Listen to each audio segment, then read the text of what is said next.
the golden era of starting a company. Starcraft and Warcraft are amazing, but those games are pretty much done at this point. You're probably the first and only developer that announced something, but now you're releasing it earlier. That's really the big challenge, how to change what we can in the time we have. Going from Unreal Engine 4 to 5 didn't feel like too big of a barrier. The one part of our game that didn't get into a state that we could release it until the last minute was... You're independent and you also don't have a publisher. What was your steps to get it funded? Crowdfunding campaigns on Kickstarter and on Start Engine had different goals. What are the strategies to bring players to your Steam page? Steam is a super interesting platform, so it really requires us to kind of stay. What do you believe the future of RTS genre? This many dollars and this many players. If there was one piece of advice that I could give people who were going to go out and look for seed money, it would be to...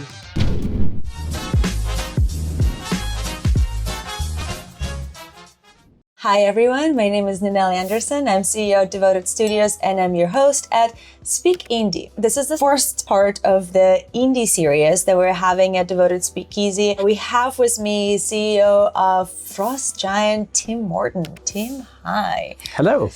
Tim, do you want to share a little bit about your background in the industry, a couple words to introduce yourself to the audience, and then we're going to dive in all the cool stuff that you guys have done with Frost Giant. Yeah, I've been in the game industry for 30 years now. It's hard to believe 3 decades pass quickly in some ways, but I started my career at Activision Santa Monica when it was a much smaller company, just a tiny fraction of what it is today. It was less than 100 people back then, and worked on things like Return to Zork, MechWarrior 2. These are old games that most people don't remember today, but really great experience starting out.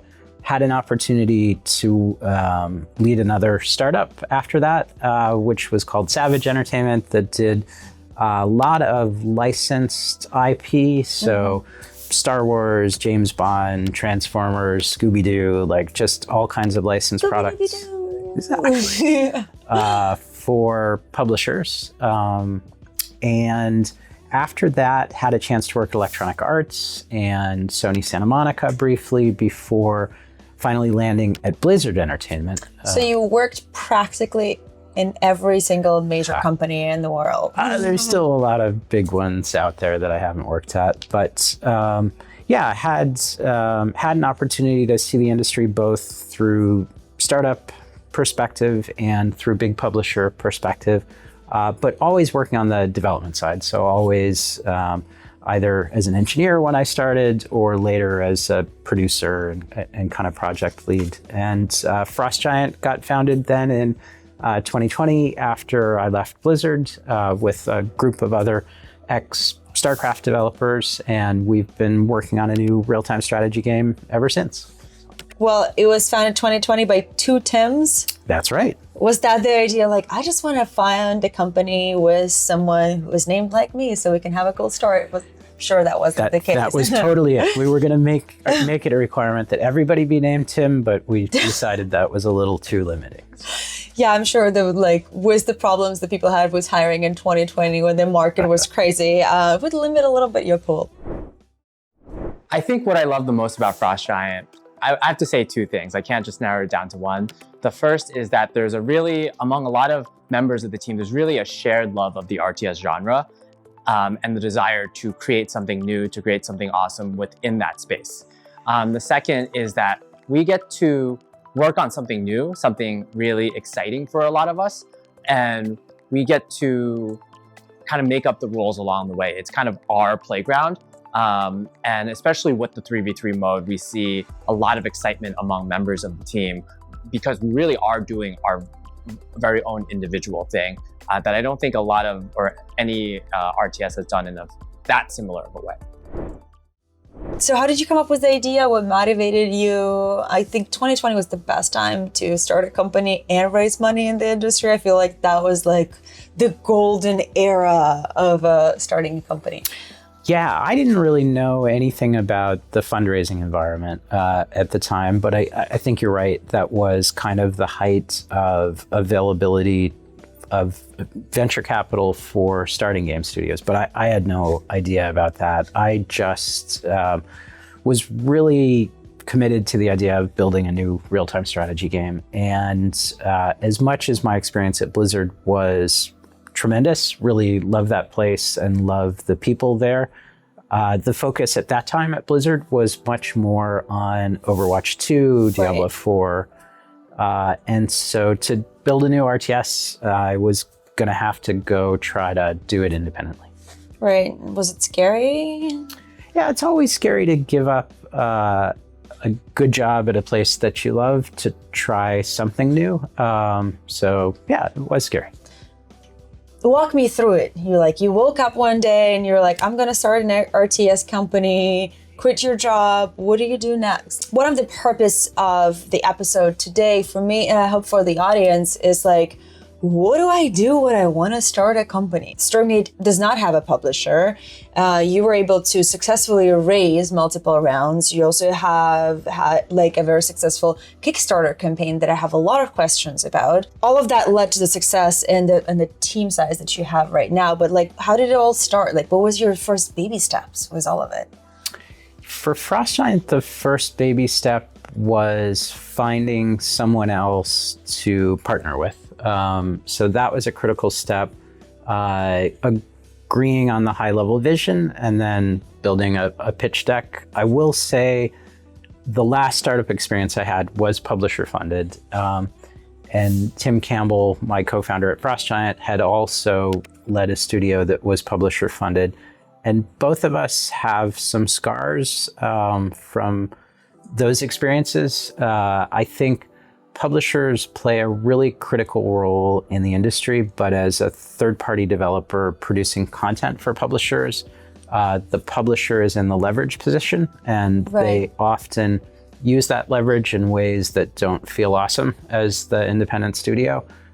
So Tim and I really wanted to try doing this in a way that we had agency to build the game that we wanted to build. And I knew from my experience at Blizzard and my experience at Electronic Arts before that big publishers really weren't interested in making new RTSs of the scope of Starcraft and Warcraft that Tim and I had worked on. So, but yeah, I think to answer your question, like those first steps were to find a co-founder, agree on the high-level vision, and then build a pitch deck. Developing a game without a publisher, it's an evolving landscape. Many of us came from Blizzard. I think we are used to having these fabulous services. Infrastructure, people to take care of us. If I needed keys, I'd call BattleNet, send me, 300,000 keys. They were there instantly. It's not like that anymore. Steam is a super interesting platform. But it's highly technical and they are improving it all the time. So it really requires us to kind of stay on top of improvements over at Steam. We follow Game Discover Co., which is an amazing newsletter, has a great Discord, and a lot of great people over there giving advice. Chris Zukowski has great teardown videos on YouTube. We take a look at those. But a lot of it is also just sharing information and kind of horse trading with your colleagues in the industry. Was going to investors your only and primary goal? Were you exploring other ways of getting money for this, like angel investors? I don't even know what there are. Like, what was your steps to get it funding? I didn't have a ton of connections within the investment community, and as I mentioned, I wasn't even really aware that there was a robust ecosystem of venture funds that were funding game studios at that point. I don't even think there was a robust ecosystem for funding video games until 2020. I feel like 2019, I had this experience, like 2019 going to DICE, the industry is normal, there's no money, everybody's like trying to figure out how to do things with, no funds, et cetera, et cetera. Then pandemic happened, like the whole blow up of the industry, a ton of venture capital coming in because they can't fund movies, they can't find any other form of entertainment. That takes the biggest majority of the market and people's money. And I feel like yesterday's PE firms and VC funds that didn't really have robust infrastructure or even funds dedicated within those venture capital to games, all of a sudden overnight just... It definitely grew at the pandemic, so totally agree with that. But as I got deeper into it, I learned that roughly 2018, things started to grow. And you're right. That it didn't really fully blossom until 2020, perhaps. But studios like Bonfire Studios, who are just down the road from us, founded by Rob Pardo from Blizzard, or One More Game, founded by Pat Wyatt, who was also ex-Blizzard. Yeah. And so we did see some activity happening, and really some funds like A16Z, certainly going even further back, Benchmark, who funded Riot or That Game Company. There was a little bit of VC activity in the space, but these funds that were completely dedicated to game studios like Bitcraft or Griffin Gaming Partners, Makers Fund, like these big funds that were very exclusively focused on the space really started to come into their own, around 2019, 2020. So how did you know where to go? Like 2020, what was the day you started? Like, was it like February? Where were you at? Yeah, I was pitching at the beginning of the year, even before the pandemic really became real for all of us in the US. I think it was brewing already elsewhere. But so in the beginning, there were still in-person meetings. I went to DICE that year in Vegas and had some meetings there. So part of it was networking, but I owe a big thanks to Dean Takahashi, actually, at GameSpeed. Yeah, because I reached out to Dean and said, who should I be talking to? And he helped suggest people to connect with. So. Wow. And so you had a list, and then you just like, tell us more how we can learn from your experience. So, other people who are starting the companies or struggling with raising funds can learn how to do it better. Yeah, I'll caveat up front that, as you called out, this was kind of the height of investor activity in game studios. So unknowingly, I had that working in my favor, but I was able to do cold reach outs, mostly through LinkedIn, to a lot of the funds that Dean had suggested. And not all of them replied, but a lot of them did reply. And that was enough to set up meetings and kind of learn the ropes just by trying and iterating on those pitches. What did you feel like were your biggest learning from those pitches? Like big what to do and big what not to do? It was in some ways similar to the experience I had at the prior startup pitching to publishers in terms of getting people excited about creative vision. So that's a component of it, but there are things that VCs care about, like total addressable market, for example, that we kind of come at sideways more from a publisher perspective. Like, we'll do market research of comparable games in a genre, but we don't codify that exactly into there are this many dollars and this many players available in a given market. But a VC, cares very much about that. But the truth is, at the seed stage, I think it really, you hear this phrase, team in a dream, and to a certain extent, belief in the group of people who are coming together and belief in the high level vision are probably the biggest influencers. Those other things matter, but those two things I think are core. I really love Frost Giant because it's a small team and we get to experiment and try to make like games that we believe in. And there's a lot of people that are just passionate about what we're making. Personally, I didn't come from Blizzard, but I've loved RTS games for a long time, and being able to work on Stormgate has been incredible. We've had people on the team that do have that RTS experience, and then we have new blood as well. So it's been a good mix of just like discovering our own stuff, but also having some of that legacy from games made in the past. You were talking about vision. You started a studio like around 4 years ago. How big are you guys right now? And like, do you feel like the vision changed from when you started, or had it evolved through this process? Yeah, good question. So we're about 50 full-time employees now. There's some more contractors who bolster that. The overall concept was to build a real-time strategy game that appealed to the same audience that we had been building games for at Blizzard. It was our belief that that is one of the greatest and most passionate audiences in games, and that they want more games. Starcraft and Warcraft are amazing. We love having the privilege of contributing to those in any small way, but those games are pretty much done at this point. They're getting some patch updates or small updates, but there's not going to be new content for those. And, unless things change in a big way in the future, that probably will remain true. Like, those games probably will not get sequels anytime soon.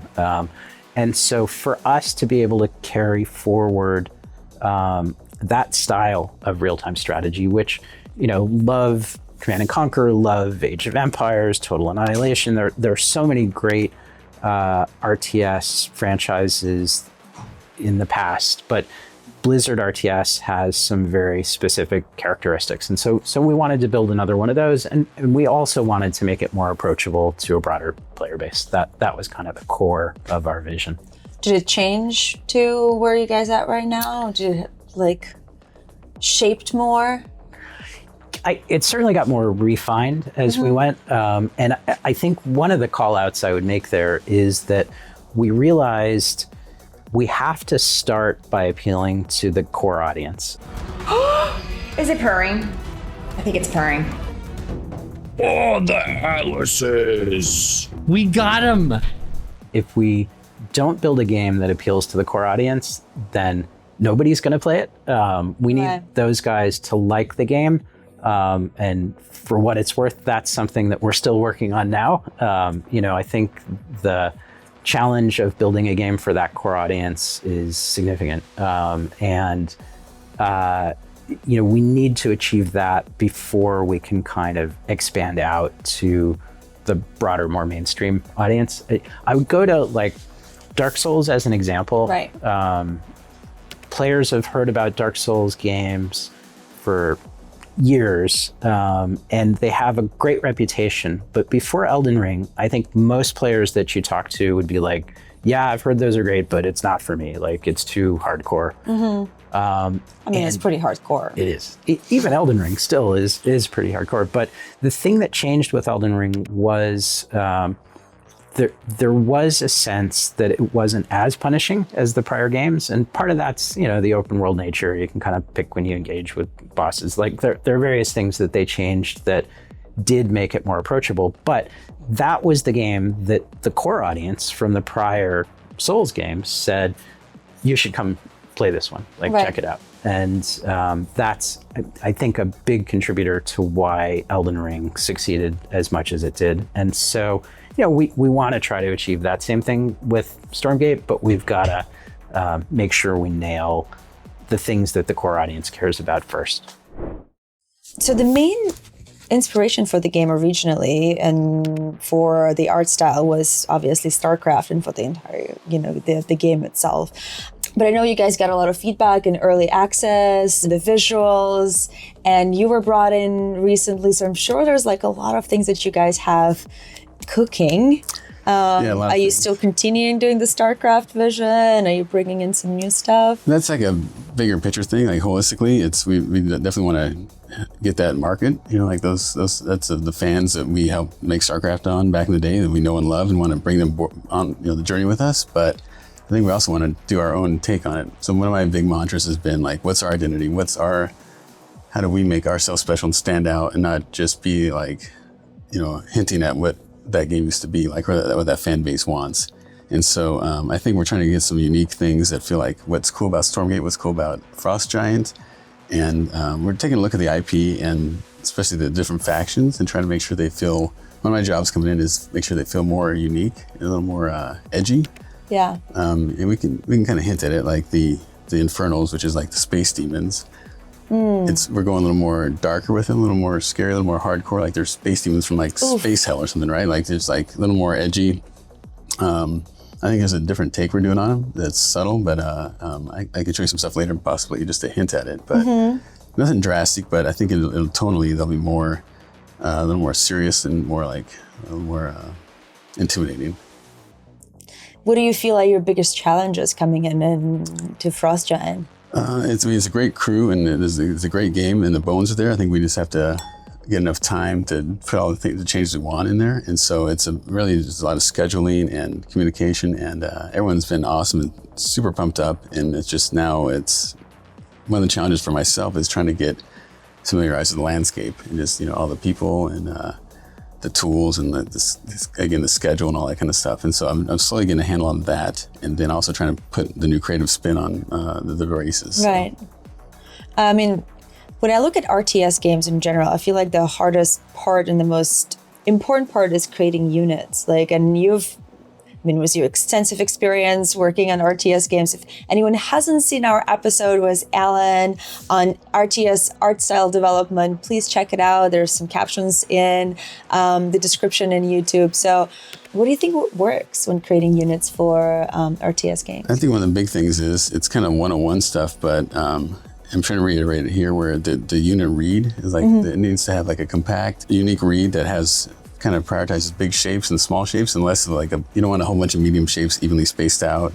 And then, if they're too wide, they're sprawling and clipping into each other and you just get this kind of noise because unlike a third person game, you're not just one enemy, one hero. It's like 200 units clashing together, right? And so, and they might be the same race, different teams, and you have to like team color or something else where you need to kind of consolidate it and not have it spread out like in the toe and the tips of the hair and everything. It's got to be like a single read so your eye can instantly recognize it. Yeah. And especially the pro players and the esports players are really big on that. They just want quick as they can to identify what the unit is. And so that's one of the things I'm really trying to double down on here as we're redoing the creative tone and some of the key visual features for each race is making sure when we redo something, we're keeping it compact and really unique reads and a little more chunky and less skinny, kind of spindly arms and legs, like more beefy. So the thing about moving up in your career as a game developer is that when you reach a level where you have to manage people, the very things that you were good at that got you to that point are things that you have to stop doing. So if you are a great engineer, you're a great designer, you're a great artist, when you get to the level of leadership, you're no longer doing those things. Now you're managing people and you're setting high-level vision. Just crying inside, because that's how I feel every day. I'm like, I want to do some stuff. I don't want to manage. Right, and that direct satisfaction that we get from doing those things is one of the things that got us into this in the first place. Like, it's one of the things that brings us joy. And what I've seen as people have moved up in their careers and as I've moved up in my own career is that people's enjoyment and day-to-day happiness can actually go down. And so at Frost Giant, our art director for Stormgate, Jesse Brophy, who was amazing and took this leap of faith with me to come to Frost Giant, found that he just wasn't enjoying his day-to-day anymore because he didn't get to do art. And so he decided to go back to creating, which is the thing that he loves. And we had an opportunity, just the stars aligned, that the art director who we had worked with on Legacy of the Void, Alan Dilling, was available. And so I had coffee with Alan. He had no idea that we were gonna bring this up and asked him to join, to take over the reins for art direction. And so we're super happy to have Alan on the team. He's worked with many of us before. He's incredibly talented and just couldn't have had a happier confluence than getting Alan. That's really the big challenge right now is trying to figure out how to change what we can in the time we have, listen to the community feedback, and also do a new spin on the races that I want to do. And we don't have time to do everything, so it's more of a combination of, hey, what does the community want change? What do we feel internally we want change? Because I firmly believe that if we all dig it internally, it's going to come out to the public, and they're going to like it. And so it's a combination of some things that get remodeled from scratch or reconcepted from scratch, and some things fall in a bucket of like, how do we texture tweak it so it feels cohesive with the rest of them, so it's not a mix match. And eventually we'll hit up everything, but there's only so much we can do at a certain time. And again, the game's already the foundation is there. So what's your focus? So right now we're trying to go one race at a time mostly. And like here you see some examples of going to be the new hedgehog, and it transforms. We're trying to figure out how to best make that work with the missile system it has, which is gameplay driven. And so we're ideating that. And then we're starting with the Infernals for the most part. And so we're trying to figure out a couple different units to replace some things that have more unique vibe to them and just like a darker, more sinister element to them. This definitely does not look like Starcraft, which is the original inspiration of the game. Yeah, I think we're going a little more darker with the space demons, because they're space demons. Let's do cool stuff with them. And so this is going to be a hero character as well as a multiplayer unit that's a subclass of that hero. And it's kind of like Pandora's Box, where she's a little more feisty, and she's very evil, but she's a little more there's a little more humor in her compared to the other Infernal units. And she has this big key. When the Pandora's Box equivalent rotates around, she slams down on it, turns the key, and then that would release a spell. So yeah, trying to get some different vibe in here. We're looking at some buildings, changing out the meat farm into more of a like a soul well of sorts. And then we redesigned the Brute to be less like a double-headed unit and more like the kind of keystone to our new look, where there's kind of like almost like a Space Tron vibe with a lot of runes and glyphs, and really trying to play with the magical element of it more. Where's the biggest inspiration for the style for you guys right now? It's I mean, you can say it's going from Warcraft to Diablo in a very broad sense as far as tonally, but it really visually it's just more like. But it's still stylized. Diablo, the last Diablo, is very, very realistic. Yeah, that's realistic textures and that's stuff. more like the tone. But visually, I wanted to make it. I think there's some things I've had in the back burner in my mind for a while, but at Blizzard, we're kind of limited to the IPs, which is fine. But I think there's a lot of stuff I've had, 20-something years to think about that's on the cutting room floor. And so I've kind of been pulling from, not ideas from Blizzard, but my own thoughts and my own personal projects that just fit better with these themes. And I think my influences come from, like, again, Tron back in the day, which seems like it wouldn't fit with this. But the way the arcane lines go and the way they pulse through there, I want that to be a central theme with these guys, and much darker, more like they're made out of obsidian or onyx, and also the armor would be more like ceramic, or almost like a neo samurai kind of look to it, with a little bit of Northwest Native American hints at it, with the shape patterns. And so versus the typical beveled, chiseled, big medieval fantasy kind of armor, right, which we've seen a lot from lots of games. And I'm very familiar with that, but I want to make sure we make it ourselves very distinctive. Here's an example of, I don't know what to call it yet, like a hell sphere or a hell star or something, but it's basically just had this vision of this giant monolithic, just something traveling through the void. And as it goes through each planet, it's kind of like Galactus. It just, takes apart all the magic from the planet and the life force. And so it's not necessarily a unit. It's just more like it's going to be a presence in the campaign and in the lore and just the overall vibe. Like, we're putting it into the multiplayer map in the corner, and you see just sucking up energy out of it, and it's magical runes are going over. And I think another old school, kind of dates me, but old school influences Hellraiser, like that puzzle box kind of thing. And so getting some of that kind of Tetris-y vibe with this stuff would be kind of fun as well. I started my career 30 years ago at Activision, and I saw the kind of success that can come from prioritizing financial return. Years later, I found myself working at Blizzard Entertainment, and Blizzard was the first time I got to experience a culture that prioritized passion as a means of financial success, And that's really a philosophy that I personally embrace. And that's the philosophy that we are building Frost Giant with. I feel like sometimes in video games, we put passion first.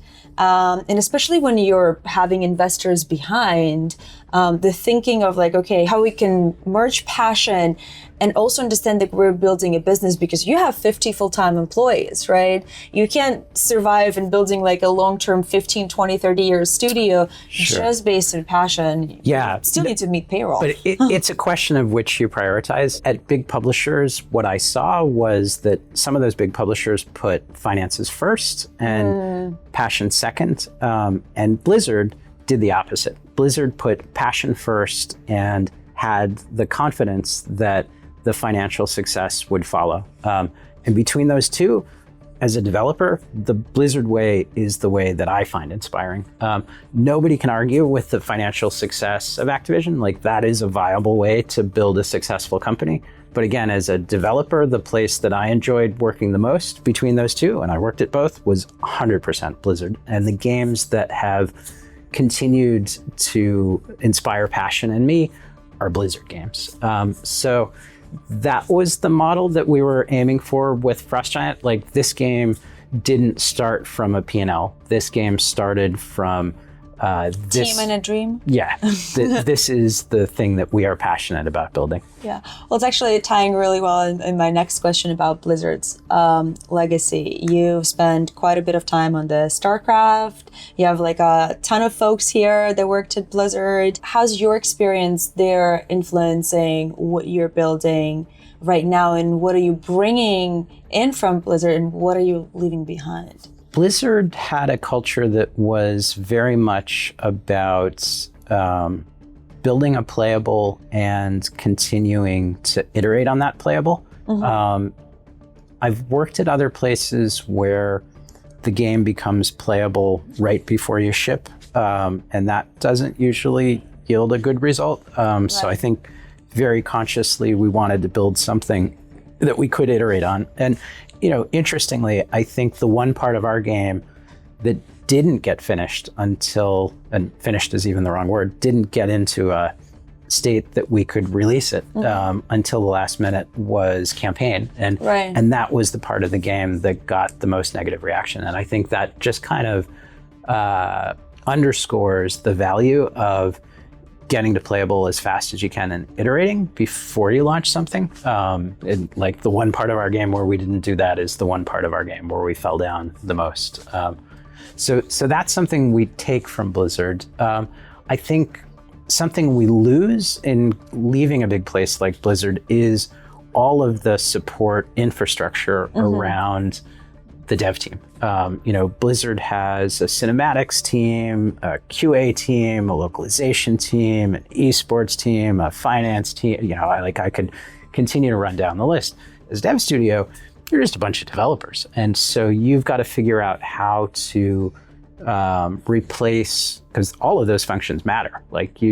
For a game like Stormgate, you can't succeed without having support in all of those. I mean, your areas. cinematic was epic. The one that you guys released recently, I was like, wow.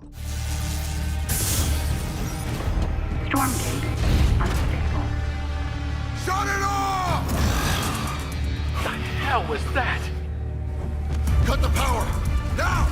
Thank you. Though, of course, everything we do gets some amount of critical feedback. But yeah, that intro cinematic we did in partnership with Platij Image, which is a Polish company that does really great animation work. And we're grateful to have a chance to collaborate with them. But that's an example where we didn't have the Blizzard cinematics team to work with, and we were fortunate to find a partner who could help kind of bolster us in that area. But and the other thing I wanted to touch on here, just because it's interesting, is the way that developers think coming out of different circumstances. I think at a startup, we have to be so scrappy and work with less, and we have to be able to deliver even though we don't have all of those resources or all of that ability to change the schedule when we need to. Like, the funding is what the funding is, and you've just got to make it work. developers coming out of a big place, whether it's Riot or Blizzard or EA or wherever, they are not used to those kinds of constraints. And so that's a big challenge for a team like Frost Giant, where a lot of the developers come from big studios, to shift mindset. I think it's a good learning experience for everybody, but it's very different the way that we have to develop. There's a lot of challenges to building an RTS game, both technically, but also from the design perspective. At the lowest level, there's some fundamental things to the game, like the pathfinding, that just has to be great. And there's a lot of engineers that work towards just having the fundamental things of selecting units and moving around the map that needs to feel great. It's nice coming from an engine that people used before coming to Frost Giant. So going from Unreal Engine 4 to 5 didn't feel like too big of a barrier, but it was great to just have those familiar systems like Blueprint that we're just accustomed to working with. First prototype we made was actually in Unreal 4 because of the way the timing worked out. So then we switched to 5 for the full game. I wouldn't say it was a hard transition, more like some new toys and new features to play with. I feel like when you're independent and you also don't have a publisher that can carry the weight, and usually it's like, okay, there's a tie to a certain release that a publisher already committed, their name is on it, you're just here on your own. So we touched base a little bit about the funding that you guys got in like the early days of getting the funding from the investors, but you also went through, you're doing all other different ways of getting promotion and funding, and Kickstarter was one of them. Can you give me some highlights of what are the things that you guys use to promote the games across the players, what worked, what didn't work, what our viewers can learn when building their studio, and also the things they should avoid when self-launching the game? Okay, that's a lot. A lot. We can break it down. I know. I'll work backwards a little bit. The two crowdfunding campaigns that we did, one on Kickstarter and one on Start Engine, both had different goals. The goal of the Start Engine campaign was to enable us to produce a physical collector's edition and also provide a mechanism for players who hadn't gotten into the beta yet to be able to get in. And the reason that costs us money is that the more players we let in, the more server infrastructure we have to pay for. So we needed to fund physical goods and we needed to fund server infrastructure to make those things happen.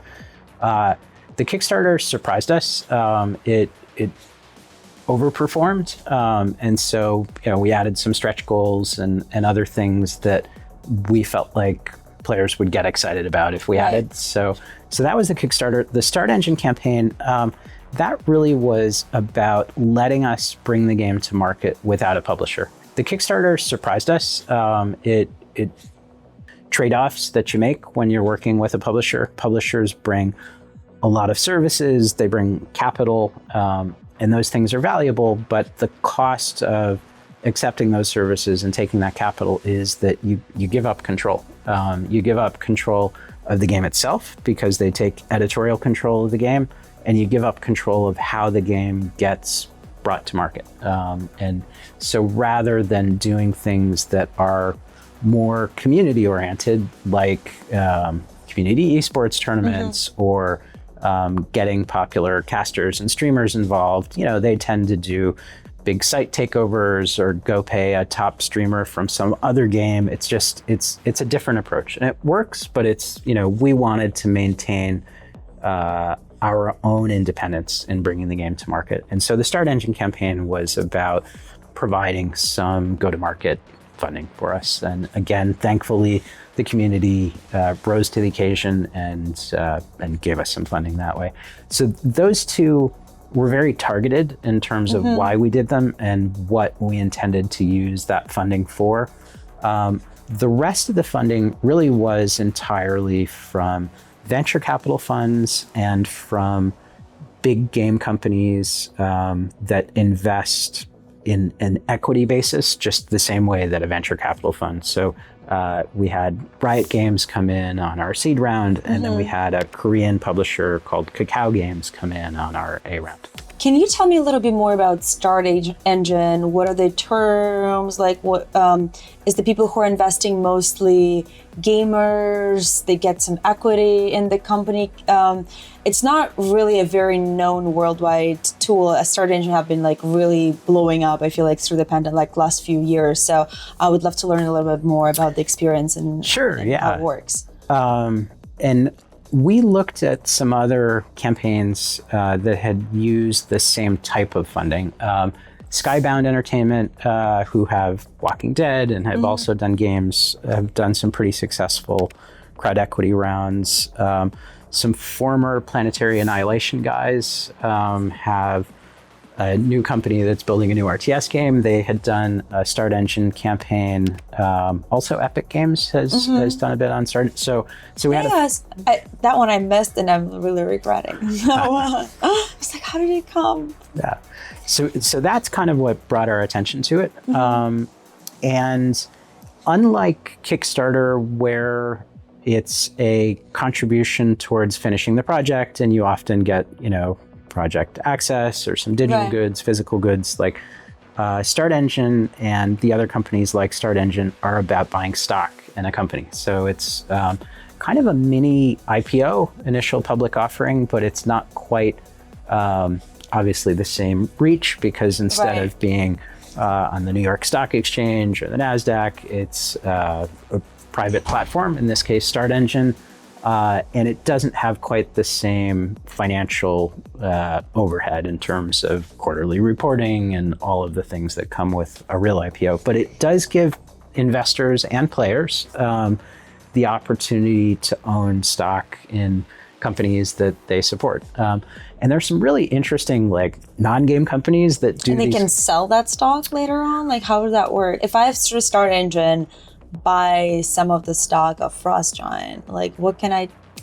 Yeah, so the stock that you buy in a private company as opposed to a public company is less liquid. There isn't necessarily a market where that stock gets traded every day. And I think some of these platforms are moving towards facilitating trades of stock, but really the way that those investors or the venture capital investors that invest in a studio like Frost Giant get money out is when there's an exit event. And that means either the company gets acquired or the company goes through a full initial public offering. Right. Did it require, I'm gonna probably go into a little bit of more technical questions, did it require a lot of prep for you guys to be published on Start Engine? Like, do you have to form something legally different in your company, or? Yeah, there is overhead, and to be fair, there's also overhead in running a Kickstarter company. Yeah, so I feel like that's a little bit of a known kind of beast. Totally, yeah. With Start Engine, there's a filing that's very similar to an SEC filing called an S1 for an initial public offering. So the filing for a Reg CF, a regulation crowdfunding round, provides a lot of the same information that an S1 would, certainly having audited financials, and there's a certain amount of, so the capitalization table or cap table is the thing that keeps track of all the investors in a company. And so managing that list, there's a certain amount of overhead when it opens up to hundreds or thousands of people, as opposed to the, dozen or so people that might be in a traditional private funded company. Got it. Wow, that sounds like a lot, but it seems like it made sense for you guys. Yeah, it generated about 1.2 million for us. Did you have to go out and do all the promotions to get people to Start Engine, or it was mostly Start Engine brought people to you? There's just like Kickstarter, a certain amount of people who are on the platform already who will attach to campaigns, but most of the burden is on the company running the campaign to drive interest. And Got it. So it's more a vehicle to easier for other people to buy into FrostGen rather than Start Engine bringing you a ton of people. They bring some for sure, but it is, it's on the company itself to really drive traffic. Was the idea about physical goods successful for you guys? Would you do it again? Like, what do you feel was the value for your team and for the players? We were overwhelmed by how many more people wanted the physical collector's edition than we initially thought. Really? Yeah, and I've heard this from other developers too, that we often underestimate how much attachment there is to physical things in the digital world that we live in today. Part of it is like, there's a cool figurine, statue, there's pins, there's other stuff there, but it's also just this thing to remember the moment by of this game that hopefully ultimately is successful and brings a lot of people joy. So, it's a collectible, but also like emotional attachment thing. So you're gonna do it again?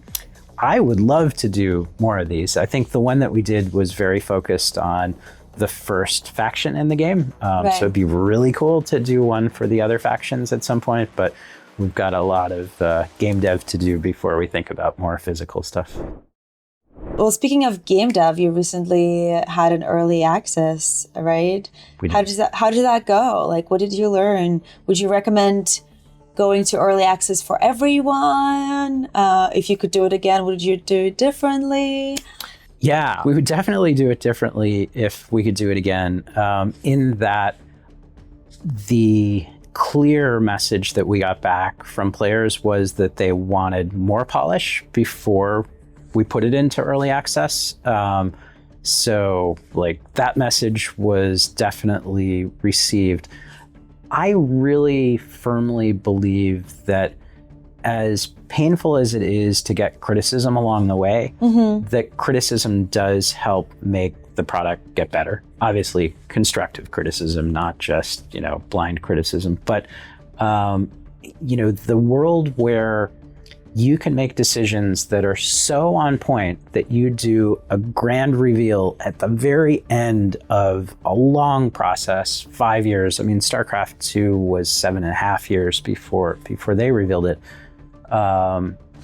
That is just unlikely that you're going to make every decision right. And so getting that feedback along the way enables you to factor that input into what you're doing. And we're making big changes to the game right now as a result of the feedback that we're getting in early access. So I think it's a great process. It's definitely a painful process. If I had it to do over again, I would have done everything I could to get more polish in first. Yeah, we recently launched an open beta for a platform called Fusion by Devoted, which is a marketplace to hire freelance talent.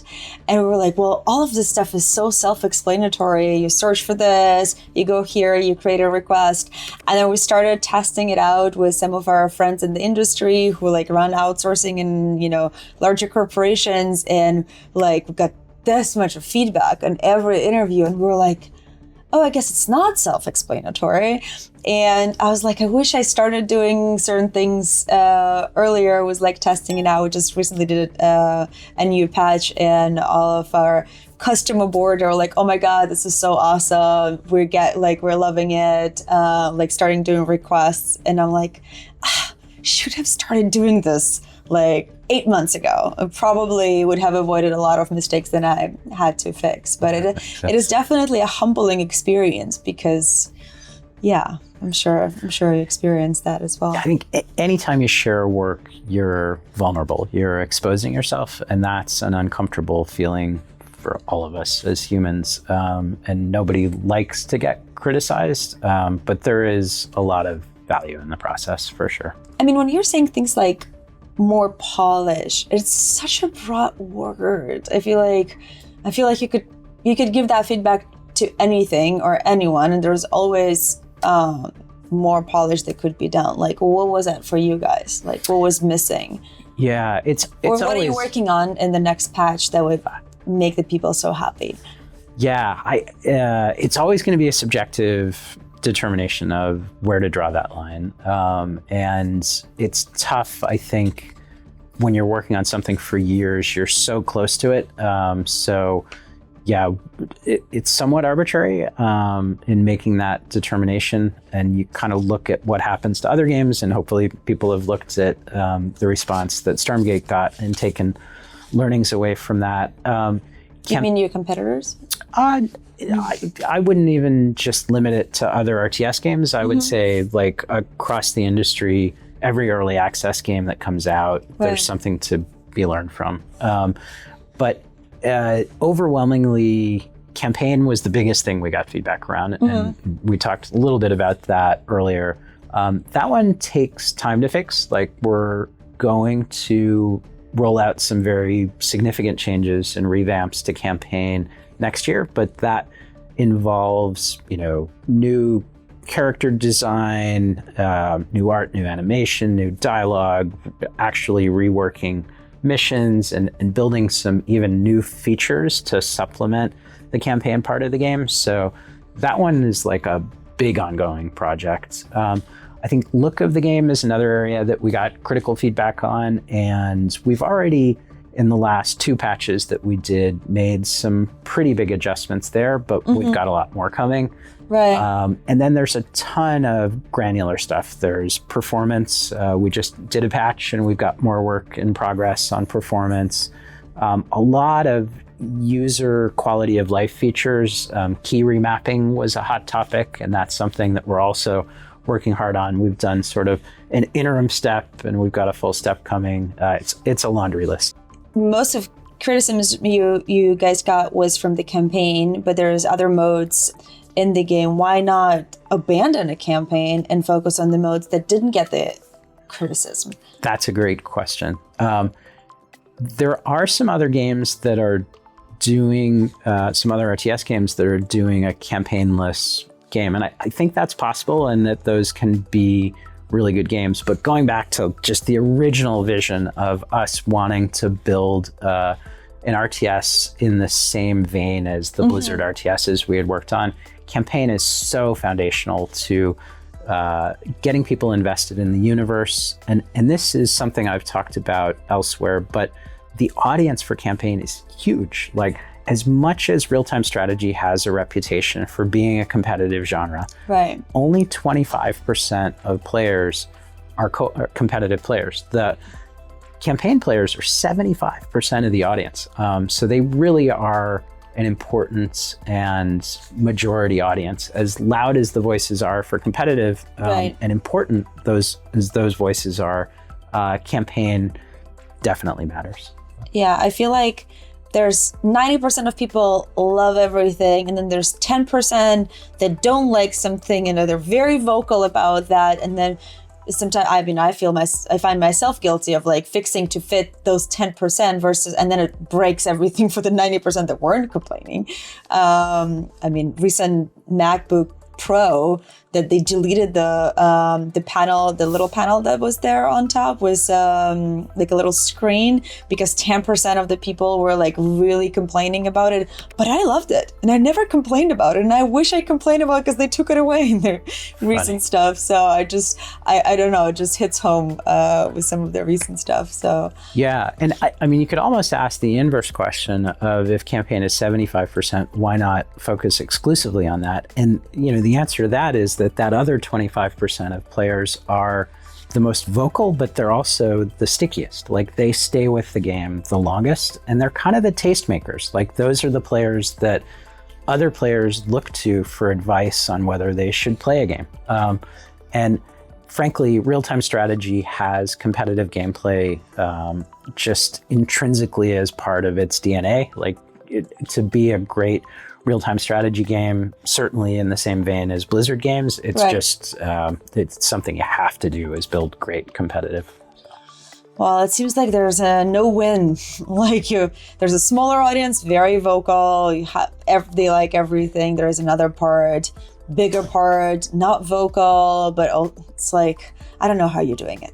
Well, how are you juggling those priorities? You've hit on what's probably the biggest challenge for Stormgate, which is that the scope of the game is big, and the scope of the game is consciously big because both of those audiences matter a great deal to us. And when you're doing broad scope, it means that your ability to hone in and bring things up to a high level of polish is impaired by that, and it just takes longer. And it's one of the reasons that StarCraft 2 took so long to develop, and it's one of the reasons that Stormgate will take a long time to get to the full quality level that we want it to be. It's a little bit unfair. Blizzard had a gajillion amount of people working on StarCraft, and you guys only have 50 plus contractors, plus I'm sure you work with some studios to support. So please be merciful to indie developers. We're doing everything we can. Yeah, well, and you started by asking the question of what is indie, or at least alluding to the question of what is indie. And yeah, it's all relative. Like, there are teams of 5 people out there that make amazing games. Unpacked is an amazing game from a very small team, or Supergiant isn't that small, but they're still much smaller and they do amazing games. But there are also massive teams at big publishers that build games like Starcraft, Overwatch, Diablo, that we pale in comparison next to, both in terms of the funding that we have and in terms of the staff that we have. And so it's kind of all relative to the kind of game that you're making. Stormgate 3 versus 3. Well, first of all, you're probably the first and only developer that announced something that's going to be released in 2025, but now you're releasing it earlier, like in 2024. I feel like usually it's like, we're announcing it to be released in 2025 and you release in 2026 or by the end of 2025. So first of all, I'm like impressed. Well, to be fair, it's still closed alpha, so it's not like fully released, but we did move it up in our schedule for sure. Yeah. Blown away. Like, I don't think anyone else does that. So I feel like it just speaks to your commitment to the audience and like listening to feedback in early access and just like acting on it. Trying to. I think even this was kind of controversial in as much as we definitely got strong feedback that players wanted to see more social aspects to the game and that they wanted to see more innovation. And so 3v3 speaks directly to both of those. At the same time, also a lot of the feedback was that we need to bring more polish to the modes that we already have, and 3v3 is kind of at odds with that by adding another mode. So it was a judgment call for us, but this is a feature that we've planned from the very early days of Stormgate. Can you tell me a little bit about the feature itself? Totally. So in traditional real-time strategy games, 3 versus 3 competitive just is an extension of 1 versus 1, but with more players. So there's not any difference to the mode beyond there being more players. For Stormgate, 3 versus 3, we're calling it Team Mayhem, is really a completely custom game mode. And it's somewhat of a hybrid between a MOBA and an RTS. So it's hero-based. It has a win condition that's focused around destroying a structure that is shared by the opposing team. And in this way, like, we're stealing some of the elements that work well in MOBAs. But it is still a mode where you build a base and you build an army. You don't have worker units. You build structures to collect resources. There are only 5 types of units that each hero can build, so you don't have a deep tech tree to learn, but these are things that a MOBA doesn't have that come from RTS.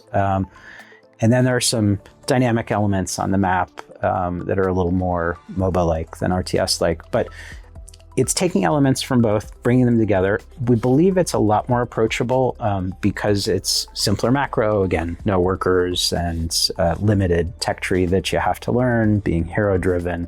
All of these things should make it more approachable for new players. And it's definitely innovative. We haven't seen this in an RTS before. It's definitely more social, being 3-player oriented. You guys are releasing 3 versus 3 map coming up really soon, right? Yeah. Can you tell me more about the designs and what should be the players expecting? I think one thing we're trying to do is get a complete tile set out there so players can see, like, this is the quality level and the vision level we're trying to get for the game. And so far we haven't had time to really amp it up to the right level we want. And so we're going to take a lot of time over the next few cycles to really focus fire all the artists and designers on this. And one thing is, we're treating this map almost like a poster for like what's cool about Stormgate, right? Like we should have Stormgates in the game. Actually, that'd be kind of fun. That's the name of the game, right? So we're putting it almost like this. It's just like a general like cool factor of what features and themes we want to accentuate moving forward, and less like this is a battle of so and so at this one historic place. It's more like a general vibe of like what's cool about our game and our universe, and get players really excited about it. And also we want to put in landmarks that will help the players locate each other better and where they're at on the map. And kind of an alien vibe where there's this corrupted, mutated foliage and textures kind of almost leaking out from the other side, from the portals. Even though they're not active right now, you kind of see how it's influenced the earth around it. It's a mode that we've envisioned since the beginning of the project, and it's so great that we're finally able to bring that vision to life.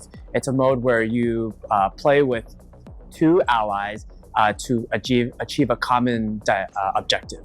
I think in a lot of other team-based RTSs, what you have happen is everyone's kind of doing their own thing, and it plays a lot like the 1v1 mode X3, like everyone just kind of like playing by themselves.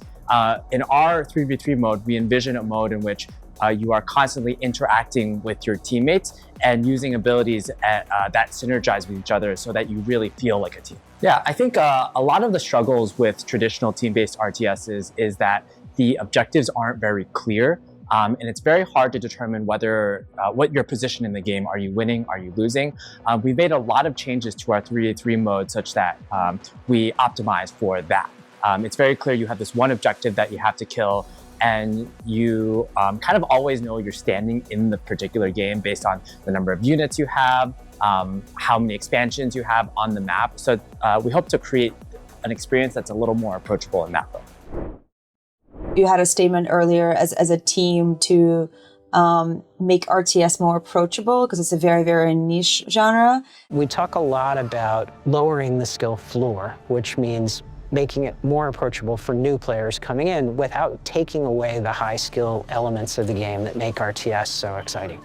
Is that a part of those efforts? It is, absolutely. Yeah. Is there any other things that you guys are planning to do to make RTSs more approachable? Oh, so many. Yeah, we have something called BuddyBot that enables new players coming in to have resource collection and building automated for them. And it doesn't play as well as a human player could play, but it lets human players who are new focus on micro and focus on the parts of the game that are speaking to them before they worry about the macro aspects of the game. The command card that is sort of the collection of buttons that you click on to do things in the game works more simply than it worked in Blizzard RTSs. You don't have to click a unit or a structure first. You can just go straight to the command card to build things. We've got tons of learning tools planned in collaboration with a group called Untapped.gg that does some really great learning tools and analytics tools for other games like Hearthstone and Marble Snap. So just, again, such a laundry list of things we're working on, but we really do want to get to the point that the core audience feels good about what we've got, and we can focus more of our attention on how do we make this a great experience for new players. Can you tell me more of like what makes the Stormgate as unique, also standing out from other RTS and some competitors that are, I think there's like 2 or 3 that are like popping up, making it. There's like an LA studio, right? Uncapped? Yeah, Uncapped is distributed, but they have an office in LA and some folks down here. Yeah, maybe I'll run through the other games that are going on. And even though I guess technically, because we're all making RTSs, we're in competition, there's a lot of friendship and solidarity that we feel with the other studios that are making RTS games. So Uncapped has a bunch of Blizzard guys, including David Kim, who was the lead balance designer on Starcraft 2. Super talented team, and they are building something that is really innovative. Like, it is a different style of RTS. So that one is exciting. Another one that a lot of people talk about is Zero Space, which is from Starlance, and that game is somewhat similar to Starcraft 2 in its competitive style, but it also has some really innovative new mechanics and some almost Mass Effect inspired campaign ideas. They are a super talented and super nice group of people. We're also really rooting them on. There's another group called Sunsphere that's building a game called Immortal Gates of Pyre. And that one has been in development probably longer than all of us. Right. And I think that is looking like it's going to be a lot of fun. And then last but not least, Tempest Rising is sort of a Command and Conquer style RTS that's in development. And they've been having a lot of positive response just to the approach that they're taking, tapping into that Command and Conquer vibe. So all of these, I think, are going to be really great games, and we don't see any of them succeeding as taking away from the potential for our success. So we're genuinely rooting for all of these games to succeed. What makes you special? Yeah. Like, So why would everybody play Stormgate and not everything else? Or obviously, hopefully, they would play all of them so we can have a more diverse situation in the industry and more people playing games. So for sure, yeah. But the thing about us, we are definitely consciously the closest to what Blizzard RTS was, and we've taken some criticism for that in terms of people feeling like we're just trying to make an incremental improvement to the base formula of what a Blizzard RTS is. But love it or hate it, what we set out to do was build another RTS in that style. And there are many things that we're doing in terms of the approachability features that we just talked about, or in terms of, our cooperative mode having a third player and a gear system to make it better. Our campaign ultimately going to support cooperative play. Our new 3 versus 3 mode that's a completely new mode that didn't exist in Blizzard RTS. Like, there's a laundry list of things that we're doing, but at its heart, what we're building is trying to stay true to the feel of a Blizzard RTS, and that was the vision. We're just trying to take the learnings that we got from Starcraft 2 and apply them as if this were the next Blizzard RTS with less resources. But yeah. I think the players are going to be excited about 3v3 because it's for more than just hardcore RTS players. First mode we put out was 1v1. So that's the scary climb the ladder and be destroyed mode. It's very stressful. It's much admired, right? It results in this amazing gameplay, but it's not for everybody. It's not, you don't want to have a beer after work with your buddies and always get on a 1v1 ladder. You really want team play. And so 3v3 is all about having fun with your friends. If you're not really great at RTS or it intimidates you, your stronger friends can carry you and you can still have a great time. So we're very excited about the mode. Yeah, 3v3 is really exciting. It's something that a lot of us on the team wanted to work on for a long time. And, we like playing games with friends, and that's a fun way to do it. So we didn't want to just do the standard RTS mode here. We had some ideas that we wanted to experiment with and things we wanted to try. So it's been like a great process where we're discovering what we want this mode to be. And it wasn't set in stone from the start. We have certainly more challenge of just having more players in the game. So that comes with more units. And we need to make sure that the game runs really well. One way that helped us with performance is to lower the overall amount of units per army.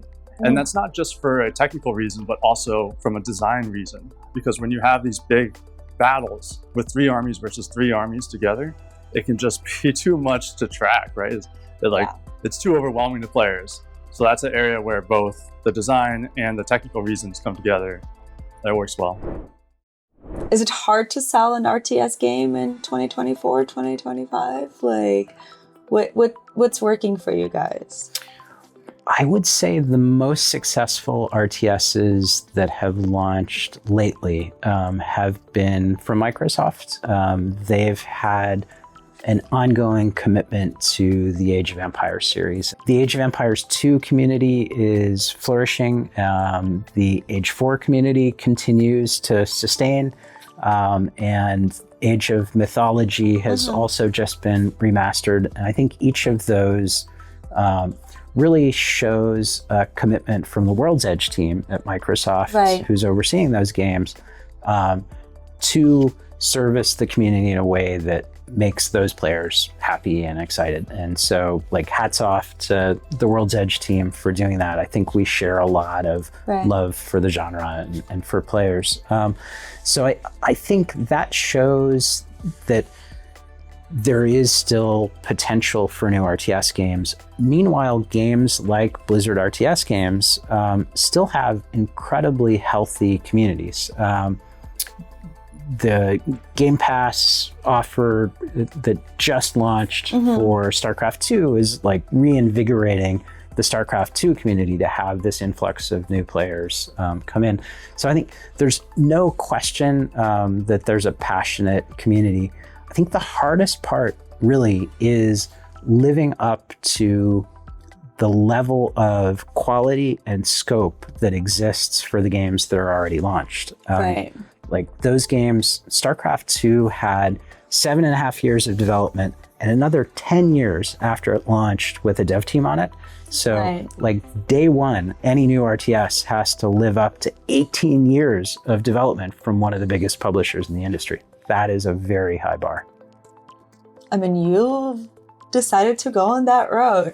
That's fair. There's, Spectre Divide that came in this year, which was fighting for the audience with Valorant and a bunch of other games in that space. And I feel like even when introducing new things in the already known and loved genre, it is really hard to pull out players from the amount of content and the amount of work that has been done in the games that are have been having a lot of legacy. So yeah, well, you're hitting on what's probably the biggest challenge for early access as a category. And it's not just Spectre Divide, it's PAX Day, it's Nightingale. It's like there are so many games that have launched into early access knowing full well that they have more work to do to reach the full vision.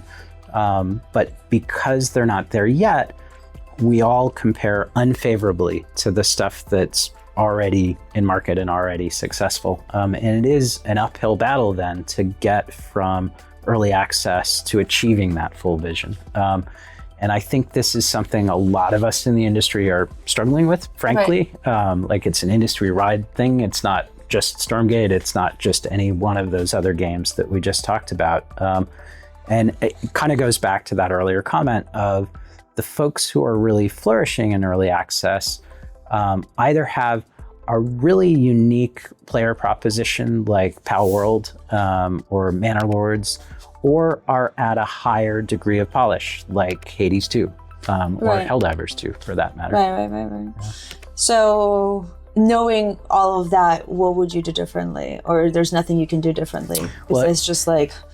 For us, of those two things, we consciously set out to do something that was in the vein of an existing game. So like we're unlike Pal World, we're not going to completely disrupt a genre, but the only other thing that we've seen succeed is more polish. And so I think, again, if I could, I would have held longer and done more polish in hindsight.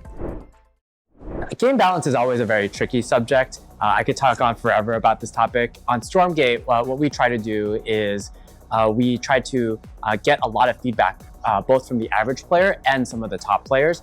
And we have to form our own vision of the game and weigh that against what these top players say. And it's always a back and forth conversation.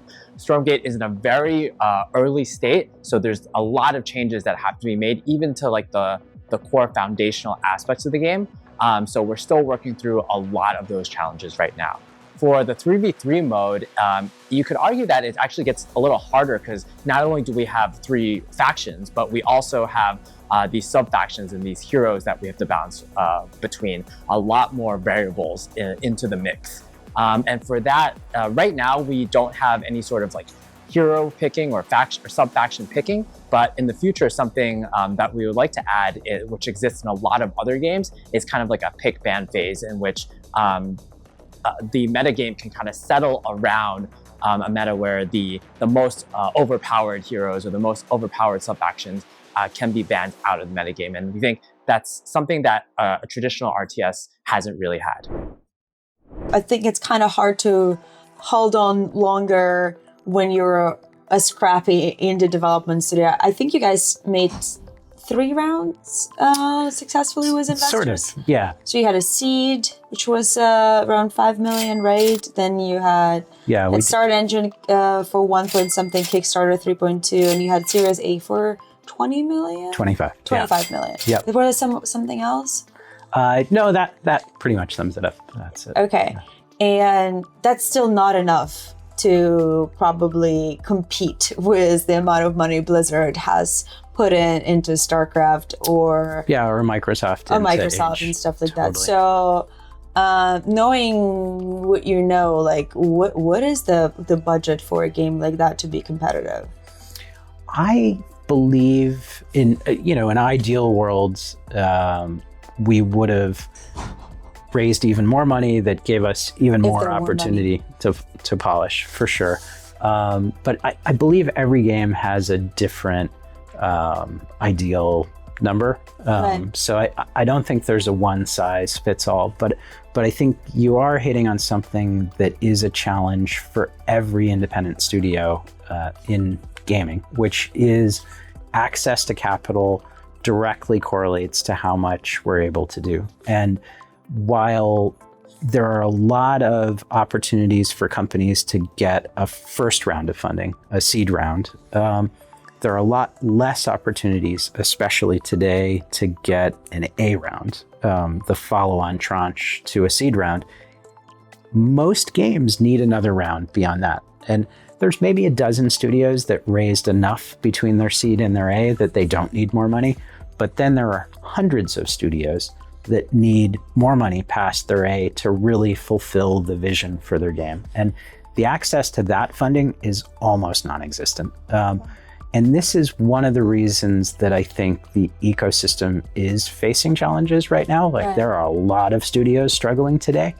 I am not certain where things are going to go from here, but I think there is a trend back towards traditional project financing and publishing to get games across the finish line. And I think where we might wind up is that equity capital and venture capital provide the funding to build out the foundation, like the basis for the game, but that getting across the finish line requires project funding. But we'll see. So there is a chance, you see a possibility that Stormgate gets a publisher? You never know. I think we're a particularly but you already stubborn. got a Series A, right? We did get a Series A, yeah. But we're a particularly stubborn group when it comes to our independence. Like we'll absolutely be excited about new regional partners. We work with Kakao Games in Korea. We very well may partner with a regional publisher in China or in other parts of the world. I think it's so important to us to continue to develop the game that we want to develop, that we're less likely to go with a global publisher, but I would never say never. Like, it's possible to find relationships where a publisher lets you build the game that you want to build. And if we could find that, like, all the reasons not to do it go away. If there was one piece of advice that I could give people who were going to go out and look for seed money, it would be to take networking seriously. I think you have to show up in person. You need to get to know these investors. They need to get to know you. I think investors talk to each other, and there's a certain kind of consensus that builds up about you and your project. So you need to really get out there and convince a large group of people that you're a winning project, not just one or two investors. Could you educate me a little bit on the difference between the seed and A, also in the gaming aspect specifically? Because my understanding always was for I software, SaaS, whatever, A is a round that you get when you're already getting some first revenue indicators, right? I feel like for video games at an A stage, there's no revenue still. So it's like, it's kind of like it's an extension of a seed, but like with a lot of money. Is that? Yeah, that's fairly accurate. But I guess I'll first qualify out. I think mobile is a different category. Yeah. And so for a mobile game to have traction at A is more reasonable. But yeah, the big difference between seed and A just mechanically tends to be the size of the round, like how much capital is being raised. Usually the A is a lot bigger than the seed. But where seed is sometimes team in a dream or team in a dream in a simple demo, A is often looking for validation and reduction of risk that justifies continued investment. And you're right that for most PC console games, you can't have achieved validation at scale based on your seed because the seed investment is just too small to build something that you can launch at scale. It's just not enough capital to do that.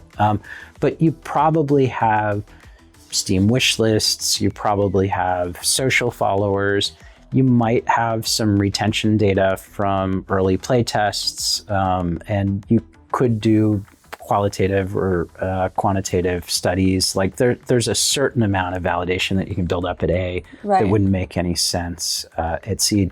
But there's certainly A's that happen still just on the strength of progress that's been made in the game and belief in the outcome. Because at the end of the day, no matter how much data you have, you don't really know if something is going to be a hit or not. And investors, I think, correctly have to rely on their own judgment for whether this is the thing that has breakout potential. Well, speaking of Steam wishlist, right? Steam is pretty much the biggest platform for an RTS game, unless you guys are going to go to console, which is, I'm not sure if that's a plan of yours. What are the strategies that you have found that work well for you, especially self-publishing, to bring players to your Steam page?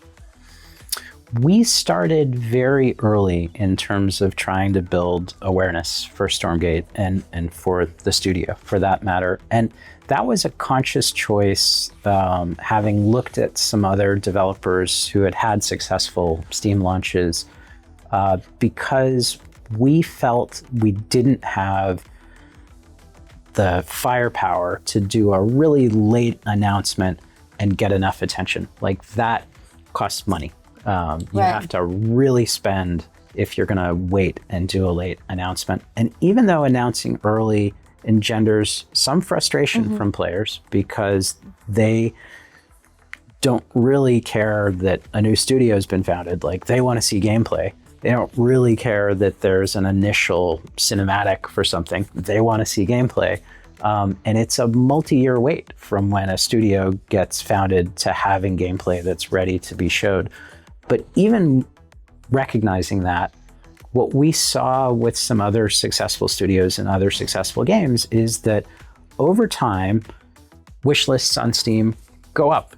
There's just a natural awareness that grows over time. And there are certain moments, whether it's showcases like Summer Game Fest or the Game Awards or Steam festivals later on when you're ready for that. Steam NextFest is another big moment. Big PR moments, things that you can do along the way that move the needle in significant ways, but it's still that steady growth that builds the big following. And so that was the strategy we adopted. And just in terms of interest, I think that strategy was successful. We did NextFest and we did pretty well at NextFest. We came in second most concurrent players. Yay! And then we had a lot of other games, particularly strategy games, come to us and go, well, how did you do that? And our founders' ethic is to be very transparent with other companies and to be very generous with information. So we spent a lot of time telling people, this is what we understood from our research, and this is what we did, and this is what worked for us, this is what didn't work for us.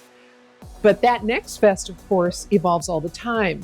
Valve has just redone the format. It's changed dramatically. Half the things I've been sharing with people, I think, don't even apply anymore for NextFest going forward. Wow. So that takes a lot of time and energy to keep up with that evolution and to really think through what the consequences are of Valve's experimentation on the platform. Do you feel like there's some techniques or things that you guys want to try out with Steam moving forward? Is there any like tricks you're looking to explore? Well, there's so much about Steam that is algorithmic, and so in some ways sort of a black box. We talk to a lot of other developers to learn what's working for them, but there are so many things from being thoughtful and deliberate about the tags that are associated with your game, what languages you localize to, what festivals and sales you participate in. There is a lot to learn that is platform-specific knowledge to Steam, and we're total noobs when it comes to all of this, so we're just trying to soak up knowledge and learn as we go. We also are very active on like Discord, Reddit, other platforms. Do you feel like that's helping you convert players into getting the game in early access? Yeah, I think all those channels are important. There are varying degrees of quality of communication on those channels, I guess I would say. For us, Discord is probably the highest quality communication because it's a platform that we can directly moderate. Reddit, not that much? Reddit, it's a very important platform, and that audience is critical to us, but it is a little more Wild West. Steam forums are even more so Wild West. And so again, the quality of the communication, like the signal to noise ratio, isn't as good on those channels, but they're still important for sure. Yeah, it's you guys have like this, I think, a very interesting mix of audiences that you're targeting. Like there's RTS players, there's people who love story and campaign, there's cosplayers, there's competitive. Do you find like the communication strategies are different for all of them, or the game itself that has all these elements just speaks directly simultaneously to all of them? Yeah, another great recognition on your part of how different these player segments are. And even within like campaign as a player segment, you get the people who are completionists or the people who are into the lore or into the cosplay. So we do think very consciously about player segments. In terms of speaking to them, the biggest thing we try to do is plan content consciously for each player segment that we believe they will be excited by. And so every patch that we release often, has one of those player segments prioritized over the others, and we don't just focus on one. Like this patch might have stuff for competitive players, this one for co-op players, this one for campaign, this one for custom map makers. Like those are all audiences we think very much about. But each patch, we're thinking about at least providing some forward progress for each of them. But in terms of like specific comms and specific channels, there was actually a study done at Blizzard, and going back to the importance of the competitive community, those are the guys who do have the most like consistency in posting, in participating in really all of the forums, like particularly Reddit, but also Discord, also Twitter, also, they're just the most engaged and the most talkative, vocal, if you will. So we do have to think through that filter with the feedback that we get, and make sure that we're not ignoring campaign players as an example just because they aren't as vocal or as present on those channels. I will tell you that when we founded this studio from day one, we involved community. We were lucky enough to have worked with a lot of RTS influencers for years and years and years at Blizzard, so we knew them well. So from the day we got our seed money, we started having summits We did online summits. We did Zoom calls. I mean, nothing glamorous. Right. But we always saw our community as our business partners. And they were folks that need to be treated with respect, and they needed to be involved in the design of the game and the business plans around the game. There's a real synergy there between, influencers on the internet and pro players. They really, at some level, are your sales force. They are the sales force of the internet these days, right? So they play a key role. So the studio is now 4 years old, and it has talked to its community of supporters, which I would say is varied between maybe 150 and 400 different influencers every 6 months over those 4 years. And we are super transparent with them. Right. We tell them like it is. We're very open about our financials, open about our struggles. And they're very frank with us, what they like about the game, what they don't like about the game, what they don't like about our marketing plans. And we listen to them super carefully. Right. We're lucky. We have a different kind of community. Many of them started in the industry in their 20s. Now they're almost 40. They're super experienced. They're super smart business people. They are brands in their own right. So they have very strong vision, very strong opinions. And they have a lot to contribute. As I said, we listen to them very, very carefully. We'd be nowhere without them. So I think that synergy is super important for small studios, that they think of their team not just as the internal devs, but as this external group of people who will represent their game on the forefront. And probably the most controversial question is, I recently, when I was doing podcasts with Alan Dilling, who is now an art director at Frost Giant, which is serendipitous. It was a big controversy around what is the future of RTS? Do you think we're in the end of the era of RTSs? I think there's still a lot of hope for more, I'm gonna say casual, it's a dirty word, more accessible RTSs that you get more for the masses. Because I always was bummed out that Starcraft didn't get exposed to more people as far as the IP and the flavor of it, because the multiplayer was so hard. But there's companies like Frost Giant, there's a couple other ones that are making some more accessible takes on RTSs. I think that's going to kind of signal a second age of new age of RTSs. A lot of comments on LinkedIn, sparked a lot of back and forth there. What do you believe the future of RTS genre is? So there's one hypothesis out there that I've heard from very big places like Riot or Crafton even, that MOBA is what RTS became, because MOBA grew from a mod of a real-time strategy game, and it so far eclipsed the audience of RTS that there's an argument for that. What I saw when I was at Blizzard is that the RTS audience didn't decrease. They were incredibly steady for well over a decade.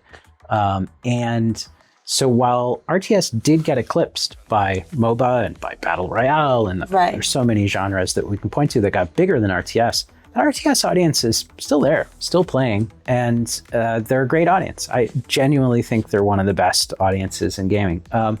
So if all a new RTS does is capture that audience, that's still success.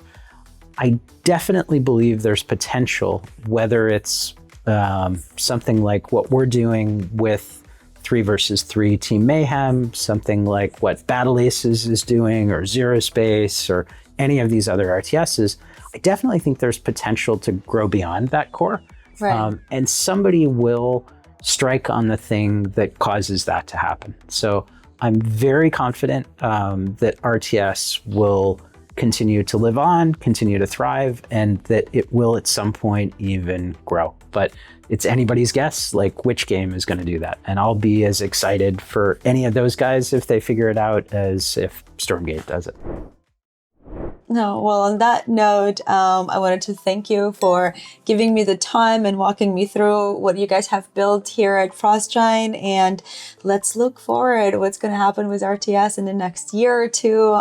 Maybe we can have another conversation then when you guys are going to conquer the world.